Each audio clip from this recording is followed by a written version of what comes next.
Hello, hello, hello. Welcome everyone to She Boss Talk. I am Shantae Arati. Happy Friday.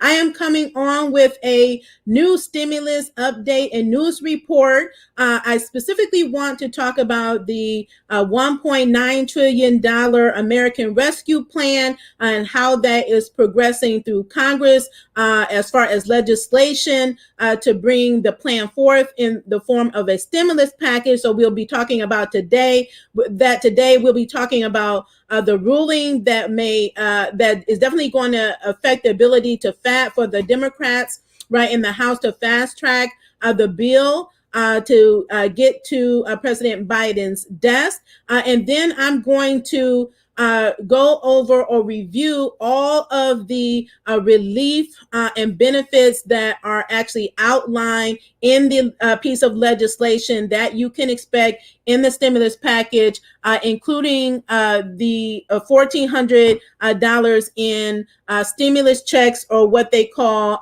economic impact payments, right? Those one-time payments that they want to give to the American people.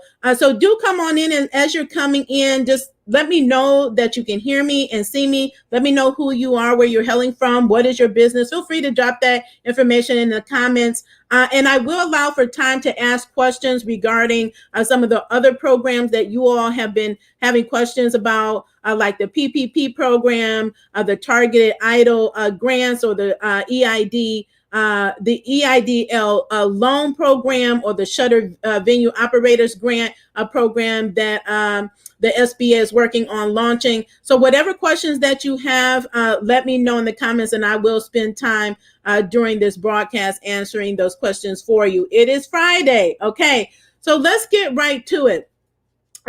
This again is President Biden's $1.9 trillion American Rescue Plan, is what it's called. The House has drafted legislation on what to include in the plan.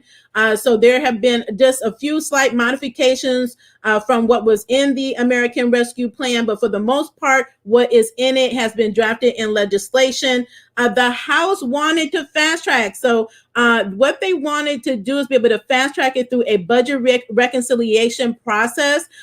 What this means is that will allow them to get it passed and signed relatively quickly without support of the Republicans, but it actually limits what they can actually include in the reconciliation proposal. Now, what happened, we know that this was advanced earlier this week, but the Senate leaders, right, the parliament, decided that they were not going to allow them to include the $15 minimum wage increase, right? So included in the American Rescue Plan is the a gradual increase of minimum wage up to $15 an hour by 2025. And so Parliament said that it goes against the budgetary rules that limit what can be included in the package, in their proposal that they submitted. Now, with that said, the Democrats, right, in the House decided that they would move forward with the stimulus package with the $15 per hour minimum wage increase still included, in the hopes that they think they have the majority. They will get the majority votes in the Senate. So we shall see. So again, the House are planning to pass the stimulus today on Friday, and then it moves on to the Senate for review and to see if it can pass there. Now, they want to get this bill passed relatively quickly and before unemployment is set to expire under the current $900 billion stimulus bill, right? Or package that is still, they're rolling out new programs. But unemployment will expire under the current stimulus on March the 14th. So we know that happened before in December of 2020, and then there was that huge gap of time before it actually got signed by the existing president at the time, and then there was that huge gap where Americans did not have access to pandemic unemployment income or the additional monies that were available, like the $300 a week. So right now, under unemployment, that is what has been expanded, right? And you're getting the additional $300 a week. Well, that will expire March 14th, and they want to prevent what happened the last time from happening. So they definitely want to work towards getting this new stimulus bill passed before that March 14th deadline for which the unemployment benefits expire. Okay,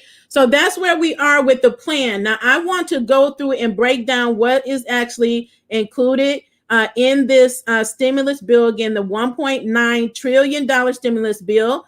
We know everybody agrees on, there's no debate about it, the $1,400 in economic impact payments. These are your stimulus checks, okay? So this is the next step, the next phase of checks after the $600 that we received I believe in December of 2020. So we can expect that individuals will receive $1,400 per person. And a family of four could receive up to $5,600.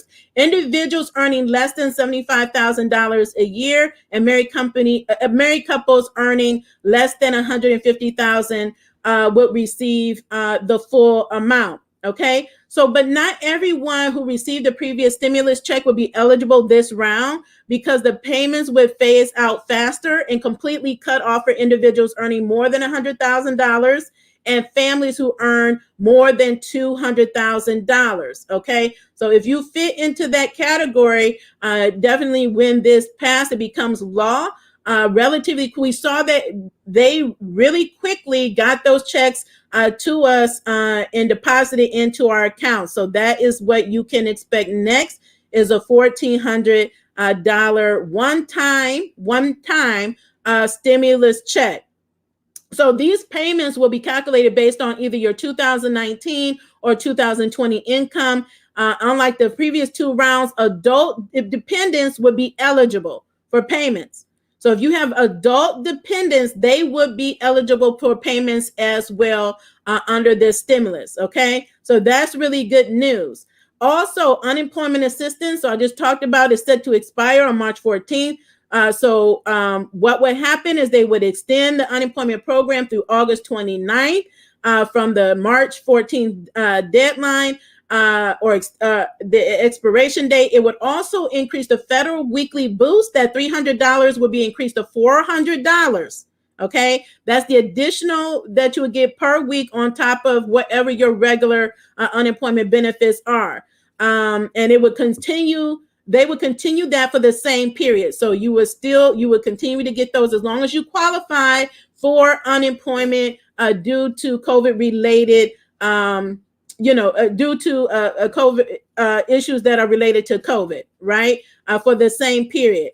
It will also lengthen the duration of the pandemic unemployment assistance program up to 74 weeks from the 50 weeks that it had been extended to, and then the pandemic emergency unemployment compensation program to 48 weeks from the 24 weeks that it was. Okay, so everything related to the unemployment assistance program is being expanded, and the pandemic unemployment, we know pandemic unemployment assistance are for those that do not qualify for traditional unemployment. Okay, so this is how you get unemployment. This is what is funded by the stimulus, by the federal government, right? And they give the monies to the states to administer the program and to be able to pay you your unemployment benefits. Okay, so if you have questions related to unemployment or pandemic unemployment, let me know. So those individuals include like your gig workers, independent contractors, self-employed, small business owners. You would not normally qualify for traditional unemployment benefits. So this is a benefit under these relief programs. The president's plan had actually called for extending the benefit through the end of September, but again, they only extended it through August 29th, okay, of 2021. Out of work Americans will still be running out of pandemic assistance around mid-March when the provisions under the December $900 billion relief starts to phase out. In addition to that, there is a nutrition assistance that is being rolled out. Households that they will be planning on extending 15%, giving a 15% increase in food stamp benefits through September of 2021 instead of having it expire at the end of June. So those of you that are out there, you have family members that are receiving food assistance, nutrition assistance. You should have seen a 15% increase. Again, that will be expanded through September. It also contains $880 million for the special supplemental nutrition program for women, infants, and children, which is referred to as WIC, to help increase participation and temporarily improve those benefits. Now, Biden called for investing $3 billion in this program. So you can see it's short from the $3 billion, as is only $880 million that is going to be dedicated to this program. It also allows states to continue the pandemic EBT. So for you all that have children, right, families, you are getting an extra boost in EBT benefits that provides families whose children's schools are closed with funding to replace those free meals and reduce the price of meals to replace meals for kids who have received those through the summer. Also, there will be housing aid. So legislation would send roughly $9.1 billion to state and local governments to help low-income households recover back rent assistance, and utility bills. So a lot of you all in your states already have CARES Act programs going on where they have relief and providing rental assistance, mortgage assistance, utility assistance, where they're going to be giving more money to states to roll out these programs. About $10 billion would be authorized to help struggling homeowners to pay their mortgage, utilities, and property tax.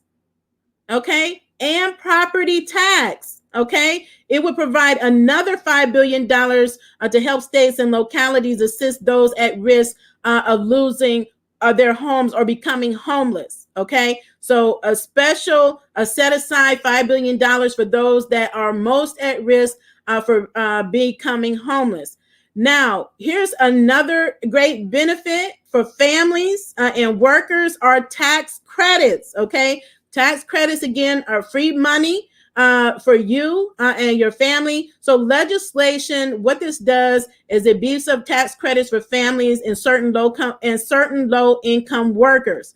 So the first one is the child credit. So if you have children, let me know in the comments. So all of these things are really in an effort to combat poverty. They want to lift American people and households out of poverty. And so they are providing tax credits. And I had mentioned before, let me go back to it, that they are going to include $3,600 in tax credits. So you already take tax credits these are on your taxes. When you file your taxes, you get tax credits. So they have increased the amount that you can claim for those tax credits.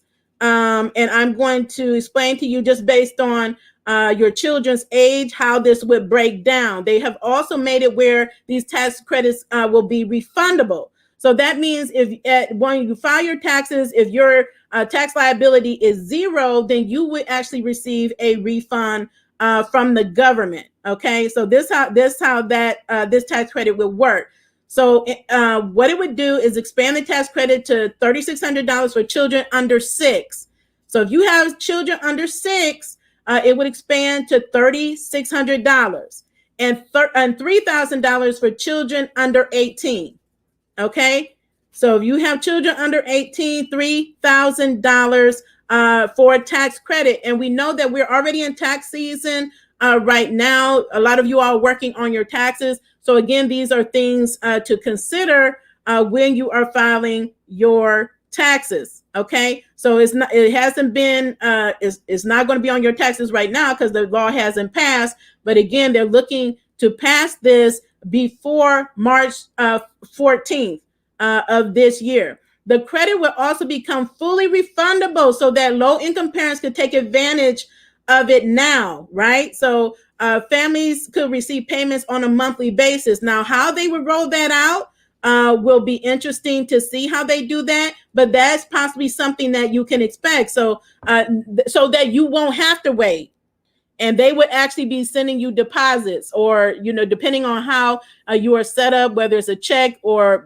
possibly a debit card, they would send. But once this passes, they would, as always, provide guidance on how that is going to work. So I know that would be helpful for a lot of you all that are out there. Okay.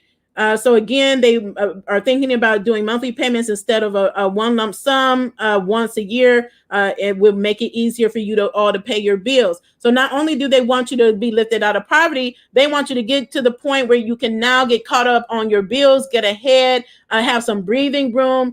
So you can have a better quality of life. That's what they want. Okay. In addition to that, the bill is also enhancing the earned income tax credit for workers without children. So hello, if you're single, you don't have children, not necessarily single, but if you don't have children, this is for you. So without children, it would nearly triple the maximum credit by extending the eligibility to more people. Okay, the minimum age claim for childless credit will be reduced to 19 from age 25. Okay, and the upper age limit will be eliminated. So that would mean a lot more of you all would be, or you and your family. So if this does not apply to you, you have members, family members, friends who this does apply to, make sure you share this information with them. So that they know and they can get prepared for this. Okay. So again, that is the earned income tax credit that is increasing, again, tripling the maximum credit. So I know that would be helpful for a lot of you as well. It would also be the largest expansion of the earned income credit since 2009. Okay.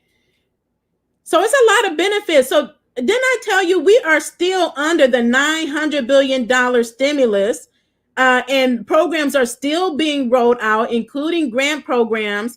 Now they're rolling out this program. Okay. Then after this, they will be rolling out the American Recovery Plan. Okay. So there's big things coming. We know it's been a while waiting, but these things are definitely coming, and we hope that they pass them relatively quickly before the unemployment expiration date. Now, optional paid sick and family leave.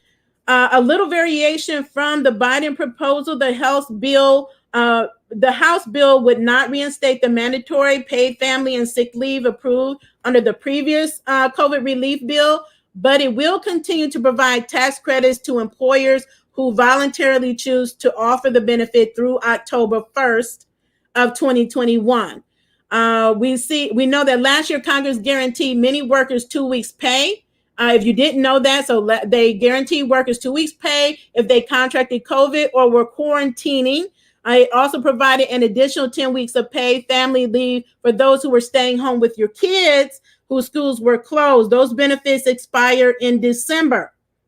Okay. So if that applies to you, you still have an opportunity to get the access to those benefits, but it will expire in December. Again, if you have COVID, or quarantining, or you have children that you are at home and your schools were closed. So we know that there's still a lot of schools that remain closed. I know here the Cleveland schools, it was just an article today or yesterday talking about that they're still delaying opening the schools, right? Or bringing children back to the classrooms. Okay. So let's talk about education and child care. So I've been talking about these new child care grants and what is going to be coming out for child care providers. So let's talk about some of these educational and child care benefits. So educational wise, the bill will provide $130 billion to K through 12 schools to help students return to schools. So schools would be allowed to use the money to update their ventilation systems. We know a lot of these schools are updated or outdated, right, or older. It will reduce classroom sizes to help implement social distancing, help them to be able to buy protective equipment and hire support staff. It would also require that schools use at least 20% of the money to address learning loss by providing extending days in the or summer school, for an example. They also note that the money is also intended to help prevent teachers layoff next year when some states may be struggling to balance their budgets. This pot of money will remain available through September of 2023. Okay, not 2021, but 2023. Okay.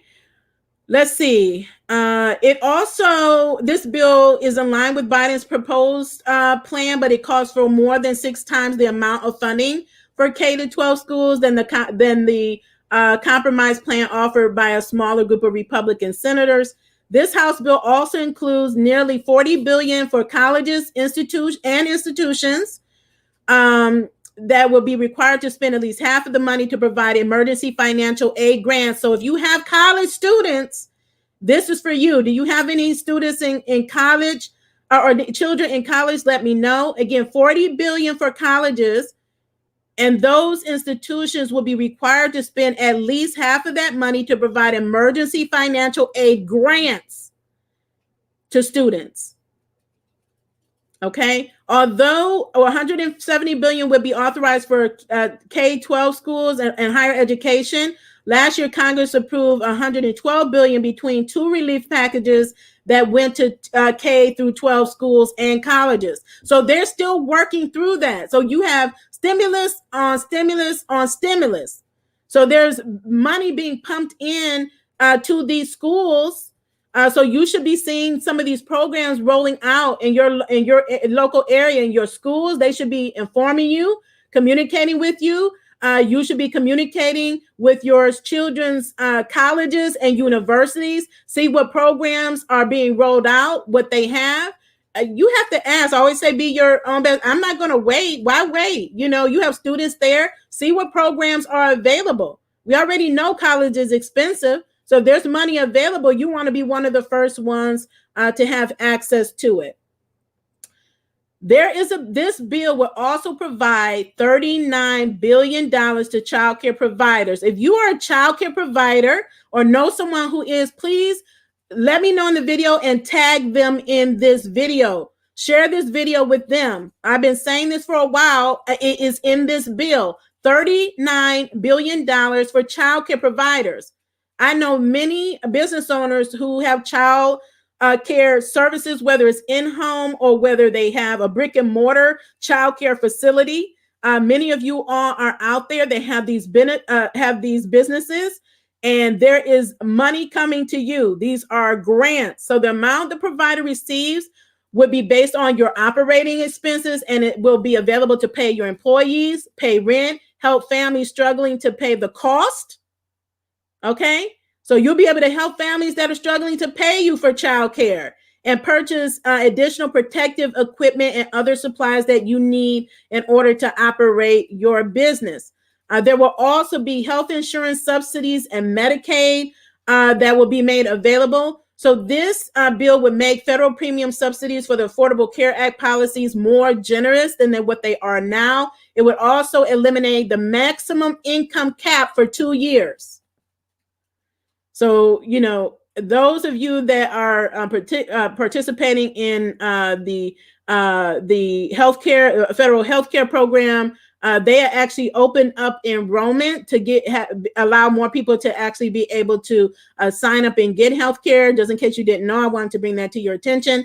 Enrollees would pay no more than 8.5% of their income towards coverage. That's down from 10% of what it is now, right? Also, those earning more than the current cap of 400% of the poverty level, or about $51,000 for individuals and $104,000 for families of four in 2021 will become eligible for help as well. Okay.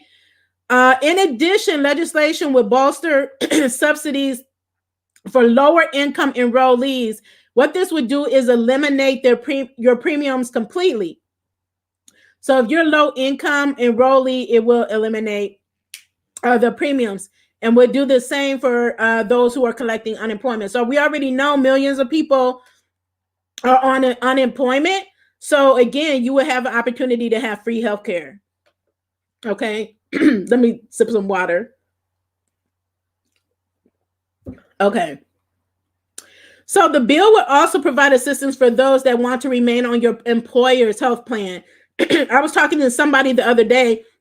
When you get laid off, or if you quit or you get fired, the companies offer a program called Cobra that extends your healthcare, your company healthcare benefits, and it's usually very expensive. But this program will provide assistance to help you remain on your employer's program through Cobra. These laid off workers would pay only 15% of the premium. Okay, hello. You will only have to pay 15% of the premium, and this would last through the end of September. Okay, this benefit would last through the end of September. And this legislation also seeks to entice states that have yet expanded Medicaid to low-income adults to do so by boosting their federal Medicaid matching funds by 5%. 5% points for 2 years. Okay, so let's talk about what money is going to be available for small business. So I just talked about the child care providers. They are small businesses, okay? So, but they have their own separate category, that $39 billion. But there's additional monies that is going to be made available for small businesses as well. So this bill is also providing $15 billion more for the EIDL, the Economic Injury Disaster Loan Program, which provides long-term, low-interest loans through the Small Business Administration. And this, again, is going to be targeted for the most impacted small businesses with fewer than 10 employees, right, or workers. They will be given priority for this money. It also provides $25 billion for a new grant program specifically for bars and restaurants.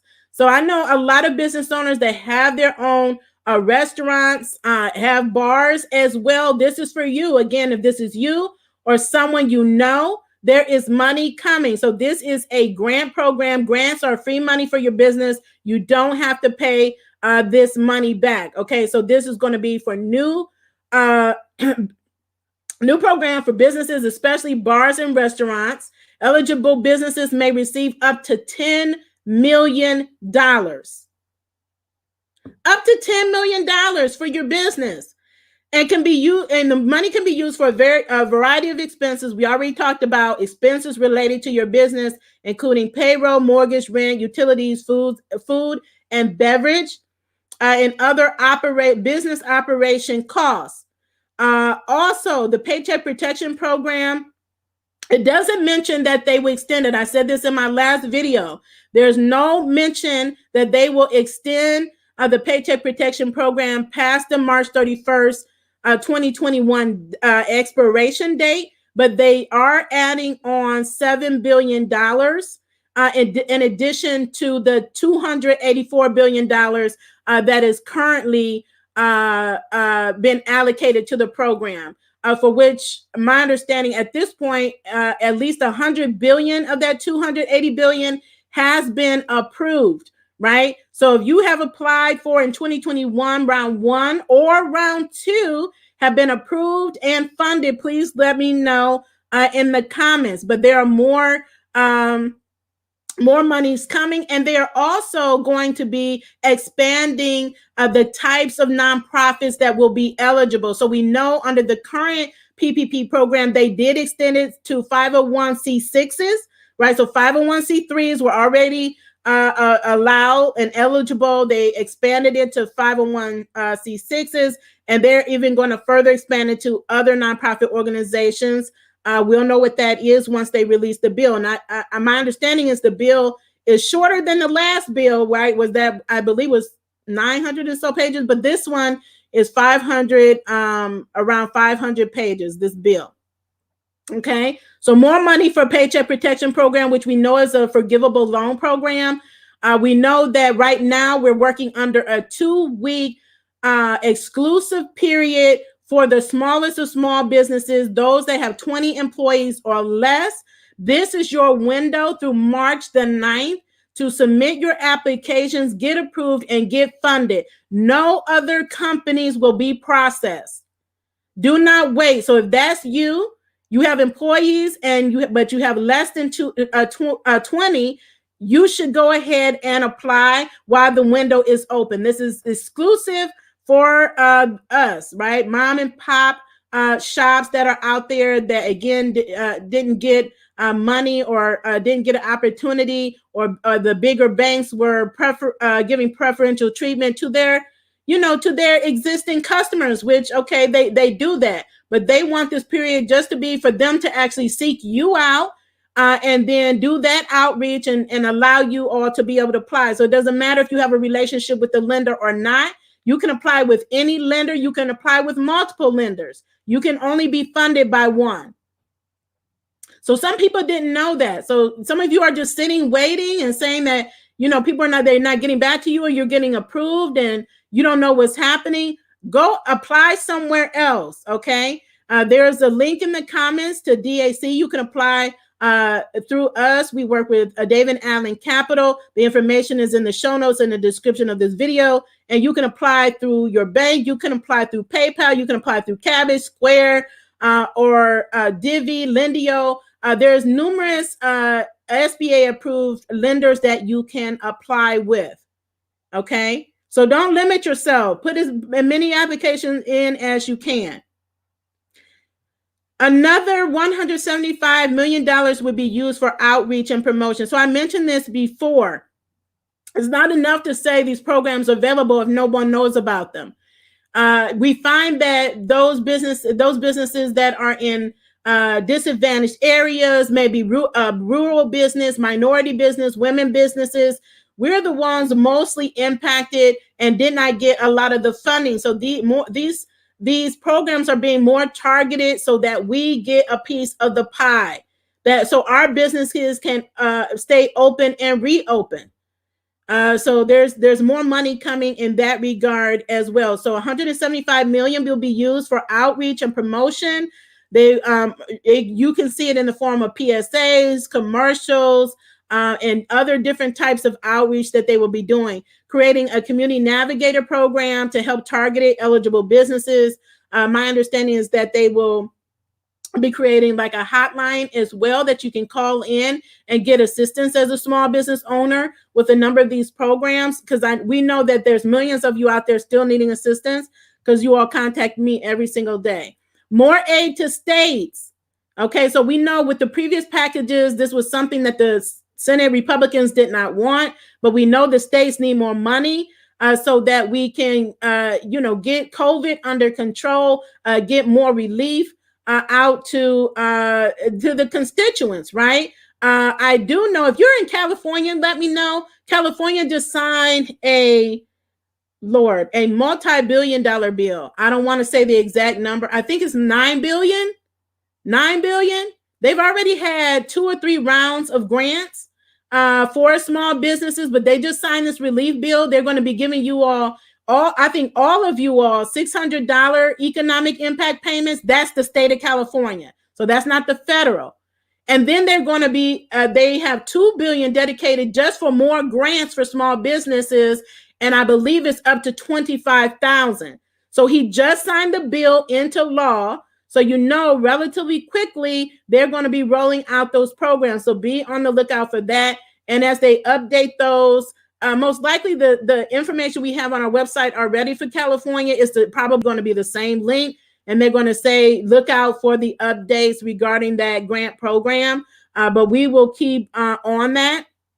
But again, that just shows that these states are they're continuing to roll out their own stimulus programs as well. So you have ample opportunity to get relief and money for your business, for you, for your families. Just again, this is heightening your awareness so that you can be intentional and proactive on applying for these different programs. Funding doesn't last always, and then there are deadlines, right? And a lot of these programs are competitive. Okay. So that's important to know. More aid to states, $350 billion to state and local governments, as well as tribes and territories. Okay, additional assistance to states have been among the most controversial elements, I just said that, of the congressional rescue packages, with Democrats looking to add $150 billion in March legislation, and Republicans have been resisting that, okay, according to reports. The December package ultimately dropped an initial call to include the $160 billion.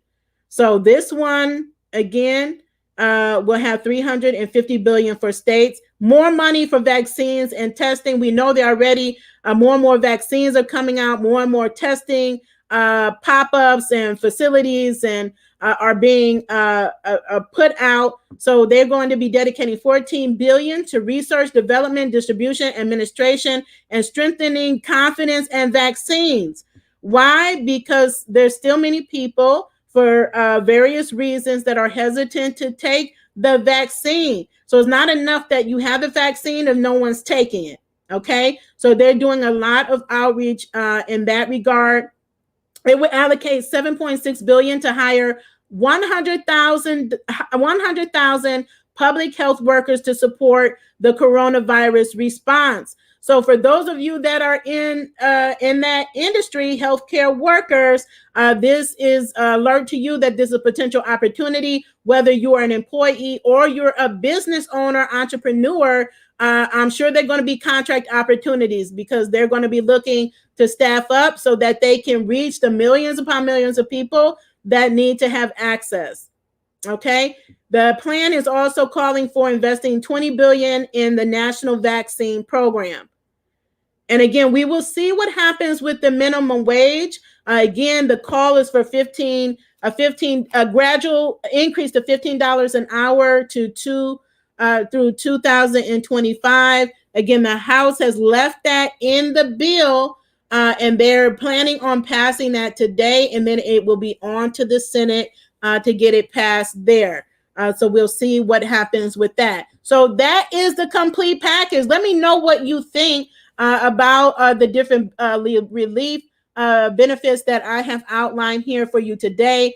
If you have questions related to the existing $900 billion relief, the PPP, EIDL, pandemic unemployment, the mini grant programs, we can answer those questions for you now. So there's a question. If you were funded, you said that you can immediately file for round 2. You do not have to spend the 60% from round 1. So let's clarify that really quickly, because we have different small business owners and entrepreneurs out on here. PPP, the Paycheck Protection Program, you can apply for first draw and second draw. Okay. Before you apply for second draw, you need to have used the funds. You need to have been funded, right, from your first application and use the funds, then apply. Okay. For if you are a self-employed individual, whatever you use is on your owner's compensation. So it's really not even a matter of 60%. You can spend all of it on owner's compensation, right? And speaking of self-employed individuals, as a reminder, I did a whole video on the exclusive period and new improvements that are being rolled out next week. A big one is for self-employed. This will help a lot of you that were not eligible because you had a zero or negative net income on your tax returns, your Schedule C. They will be releasing a new calculation, which will base the calculation on your gross revenue rather than your net. What that's going to do is going to make a lot more of us eligible. and it's going to actually increase the amount that you're eligible for the Paycheck Protection Program. Now, how they would handle that if if you've applied already and allowing you to go back in and get an increase, we have to wait for the guidance that the SBA will release. Then they release it to the lenders. Then the lenders have to mull it over and then update their requirements before you apply. So even though this is exclusive period for those with 20 employees or less, if you're self-employed, wait. Okay, people ask me that. Wait till they release guidance next week. When they do, I will do another live and I will actually walk through that, what that calculation looks like. But you can actually go to your Schedule C and use your gross income. It's Schedule C, not your employment, employment part. On your Schedule C, line 7 should be your gross business income. And see what that is. Divide that number by 12 and times it by 2.5, which is what you use to calculate what you're going to apply for and what you can be approved for. If you are a restaurant and your industry code starts with 72, you are eligible for 3 times your monthly average payroll amount. And the maximum monthly average pay, the average monthly average that you can have is per employee is 100,000. It's capped. So if you have an employee that you pay 150,000, you are capped at 100,000. If you the business owner, your compensation is 150,000. You cap it at 100,000. Okay. So I hope that answers your question.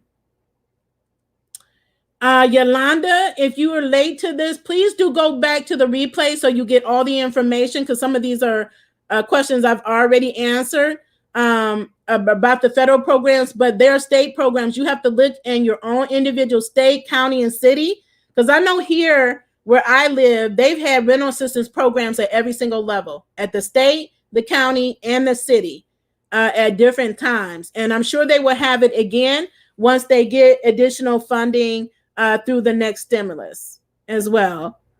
What small business grants to apply for with less than 20 employees and just needing funding for startups? Okay, what I would recommend you do is make sure you're subscribed to our YouTube channel. Thank you all for who are already subscribed.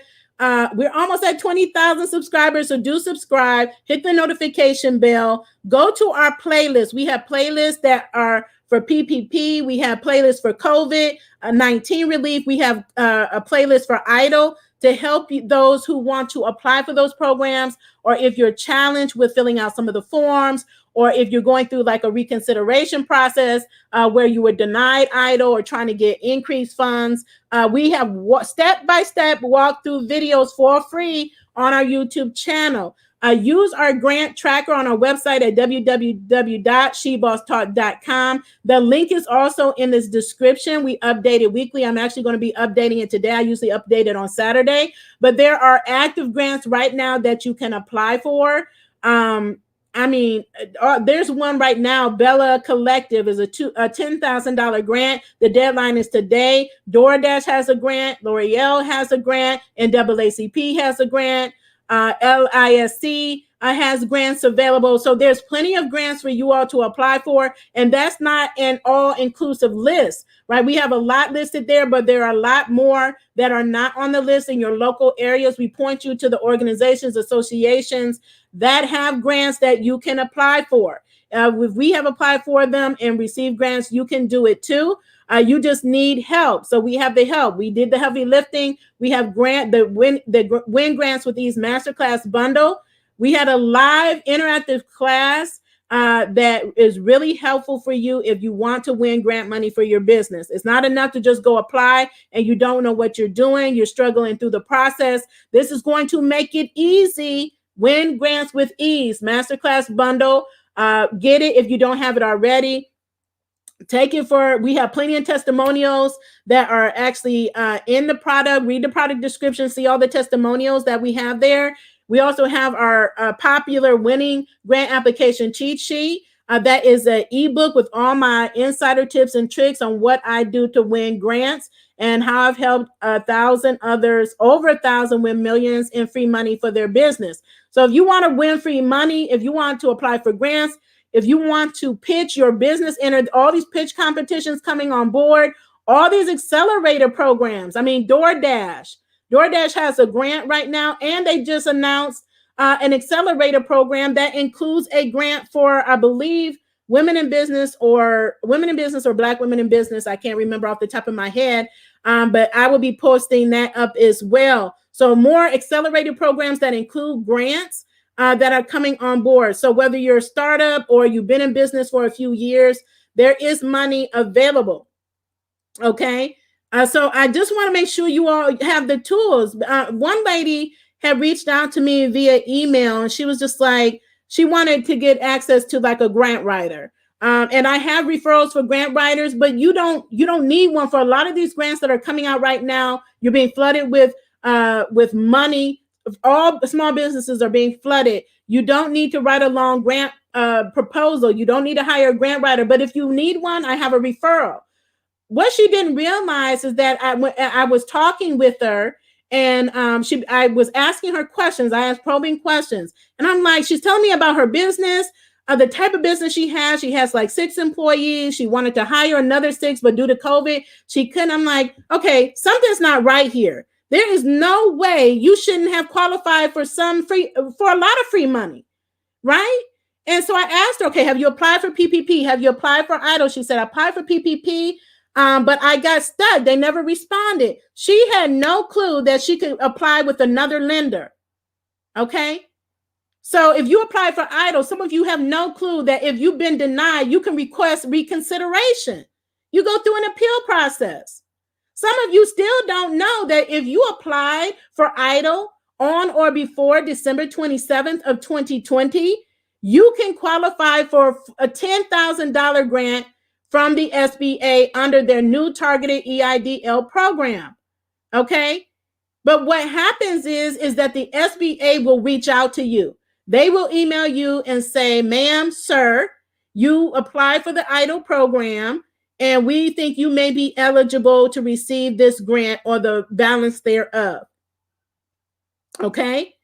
And they will tell you what you need to do to follow next steps in order to get your money. You must be in a low-income community. So if you didn't watch my previous video, go watch that video. I actually walked through the tool that you can use to determine if you are indeed in a low-income community. You also must have less than 300 employees, and you must be able to demonstrate a 30% decrease in gross receipts or gross revenues over a designated 8-week period of your choosing. Okay, so you choose an 8-week period in 2019, compare it to that same period because you want to compare apples to apples. Choose that same period in 2020 to be able to show that you have a 30% or more decrease in gross revenues. My recommendation to you, take the period that you were hardest hit, that you experienced the biggest loss, and compare it to 2019 and submit those financial statements. If you don't know what to submit, get the Win Grants with Ease Masterclass bundle or the cheat sheet. I break down how you need to have your business structured, what types of financial records they will require, ask for, and that you need to submit. That's where a lot of you all are getting stuck, because you're in business, but you're not really operating your business as the CEOs that you are. And then you're getting stuck and you're not able to qualify for these programs simply because you don't have your business in order. It's not organized. You're not filing your taxes. You're behind. You don't know how to file your taxes as a business or as an independent contractor or a gig worker. No matter what you call yourself, you are a business owner. You're not someone's employee. Okay. And when they're asking you for this income, it's business income. It's not your employment income. It's not even a grant income. Okay. They want to know the money you generated in sales, from sales and services and products and services in your business. That's all you're comparing when they're asking you to compare gross receipts. You don't have gross receipts for an EIDL grant or a PPP loan. You shouldn't even be including that in your calculation. It's money you are actually earned in your business. Okay, Sophia says, I'm in a CEO accelerator program 6 weeks, and at the end, they give $5,000. Fantastic. Congratulations. There are many programs that's being rolled out here, rolled out like this. I know we here, and I just announced this for people in my local area, Cleveland, Ohio. Jumpstart, which is a very well-known nonprofit here that helps entrepreneurs develop entrepreneurs. They have pitch competitions. They have funding opportunities. They have accelerator programs. They partner with Verizon to provide 1,000 computers, right? Hotspots to adults. It's not just business owners. All you have to be as an adult. They're not even considering what your income is, okay? They want more people to have access to technology that they need so that they can, they can be more in touch. They can build their careers, build their businesses. So it's so easy. But, how many people are signing up? There's only 1,000, okay? So there are programs just like that where you are that you should be taking advantage of. Always check the eligibility for programs that, are out here. Like people ask me, what does my business qualify? Whatever program you're applying to will always tell you what the eligibility requirements are. They will explain what the terms and conditions, how long, what the open periods are for the program. They will tell you that, okay? One of the biggest grants that's out here right now is FedEx annual grant. I think I mentioned that last week. So that one is open. I think this is their 9th annual, right, grant program. So I would encourage you all to apply for that. Again, U.S. Visa actually has a grant for those in Canada. And I think they had one recently for those in India. That one may still be open. I just have to double check. But although we mentioned a lot of these that are in the United States, they have grants in Canada. They have grants in other countries as well. But you need to seek out the organizations that are comparable in your particular area. Okay, I think it's Aria. I hope I have your name right. Can I apply for PPP loan without filing my tax returns? No. Unless if you weren't in business in 2019, you don't have 2019 taxes.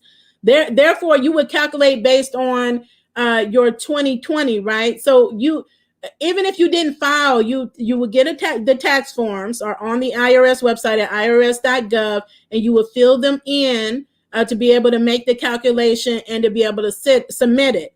But if you were in business in 2019, you need your tax returns. They're going to ask it. Right? For all these programs, it almost always, I've never seen it not be required. I mean, you can provide supplemental documents and financial statements, but it's always, I have not applied for any program that your taxes weren't required. Okay.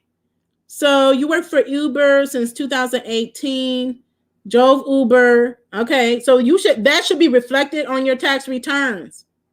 Okay. And let me say this for those of you that are out there, whether someone is paying you as a contractor or you are an entrepreneur, a business owner paying someone else, anytime you pay a contractor, that's anybody pay for a contractor for service.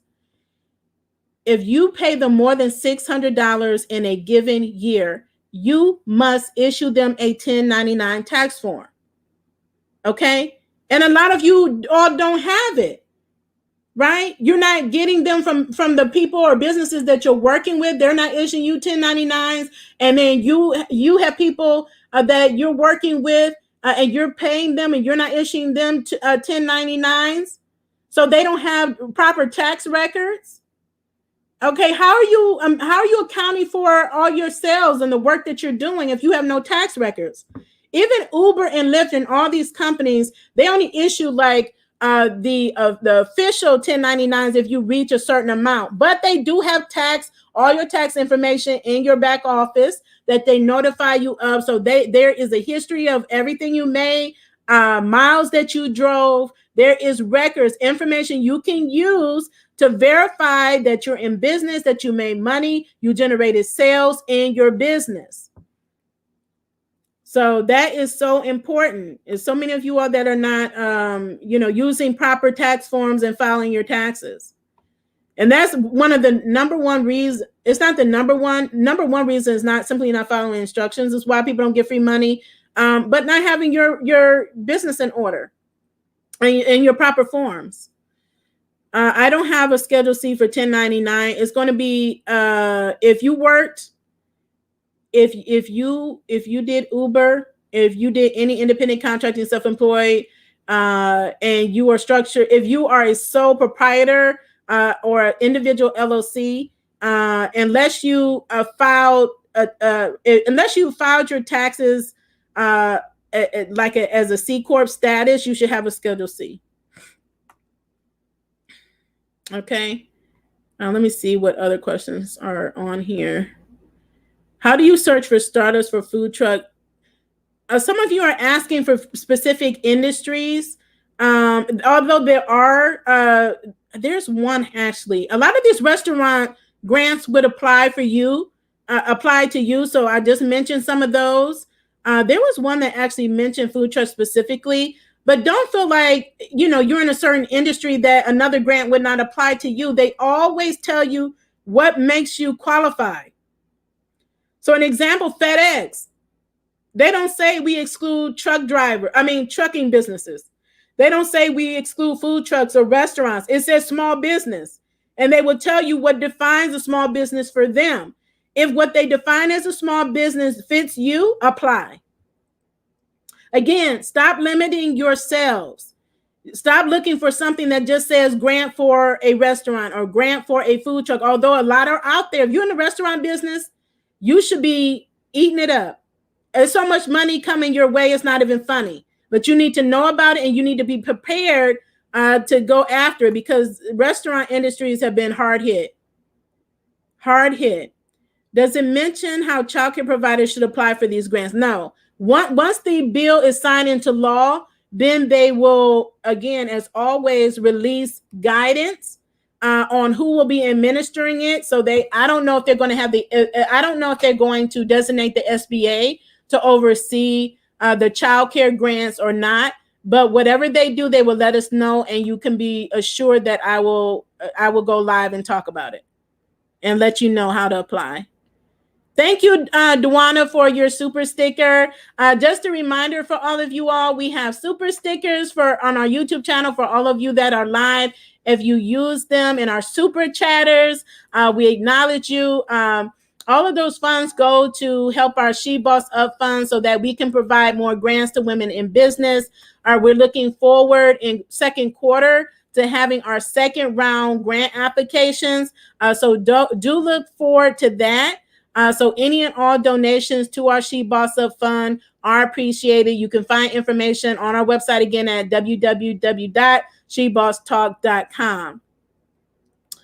So Miss Scorpio says, I was just getting ready to say my tax guy told me I would only get $500 for my 17-year-old. Okay. So again, I don't know your personal circumstances, but I told you what's forthcoming. So just consider that. I can't take you. I'm not your tax consultant, so I can't advise you like on live. But you know what's forthcoming. Have that conversation with him or her. Okay, and make sure that you get everything that you're entitled to, including the employee retention tax credits. That is a big benefit if you have employees, the employee retention tax credits, also the self-employed tax credits. So again, if you are self-employed and you're filing as a self-employed person, and then the person is filing your taxes, they need to be considering if you qualify for the employee retention tax credit, or as a self-employed person, the self-employment tax credit. We have videos on both of these programs on our YouTube channel. How does property tax work? What do we need to do? You don't need to do anything yet. Again, these are new programs. It's not even law yet. Once they roll it out, they will explain how you take advantage, how you get the relief, whether it's a property tax or mortgage or rent or whatever it is. They will provide the guidance. Gloria, can you tell me if you heard EIDL is moving? How EIDL is moving the 10,000 to 15,000 to no? I have not heard anything regarding. There's no grant EIDL grant for 15,000. $10,000 is the max. So if you've already received $10,000, congratulations. That is the max that you can get right now under the program until we are told otherwise. Is $10,000. So either you get the balance thereof that equals out to the 10,000, or if you're like me and you didn't get any money because they ran out of funding, then I would be entitled to the full 10,000. That is the max. Okay. I have someone saying I'm a labor support person and I rent out my loft to families who want to water birth. My business has closed down due to COVID. Any help?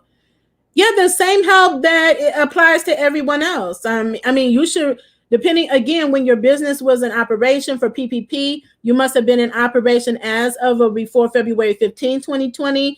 For the EIDL program, you must have been in operation as of January 31st of 2020. But all of these other grant programs as well will tell you what the date is you had to have been in business on. So even if you're a new business, as long as you're in business as of whatever date that they stipulate, go ahead and apply. Okay. And don't forget unemployment. We just talked about that. So if you are like a self-employed person and you don't qualify for PPP or EIDL, or it's just a little bit of money, you can qualify for possibly the Pandemic Unemployment Assistance Program. So don't forget that is an option for you. However, you cannot be on unemployment and receive PPP at the same time. PPP is your owner's compensation. At the time you receive PPP, you cannot be receiving unemployment at all.